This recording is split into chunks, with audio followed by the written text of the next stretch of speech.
গল্পের নাম শিয়াল এবং সিংহ। এক শিয়াল হুক্কা হুয়া ডাকে ঝোপে ঝাড়ে ঘুরে বেড়ায়। খুব দুরন্ত শিয়াল, সারাক্ষণ দুষ্টামি করে। একদিন ঘুরতে ঘুরতে হঠাৎ করে দেখা হলো তার সাথে এক সিংহের। সঙ্গে সিংহ সঙ্গে সিংহে হুঙ্কার দিয়ে উঠল, লেজ নাড়িয়ে কেশর নাড়ল। সিংহের ভাবভঙ্গি দেখে ভয় পেয়ে গেল শিয়াল। এমন বিশাল আকারের প্রাণী ইতিপূর্বে সে দেখেনি। সিংহ গর্জন করল। ভয়ে কাঁপতে লাগলো শিয়াল, যেন মৃত্যু ভয়। কোনো মতে প্রাণ নিয়ে সে যেন ফিরে এলো নিজের আস্তানায়। দ্বিতীয়বারে আবার দেখা হলো সিংহের সাথে।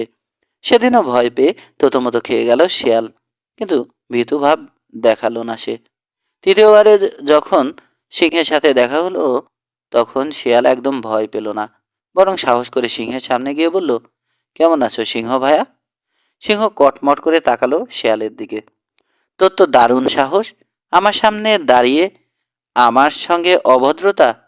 এই বলেই সিংহ ঝাঁপিয়ে পড়ল শিয়ালের উপর। নীতিবাক্য: শক্তিমানকে সর্বদা ভয় করতে হয়।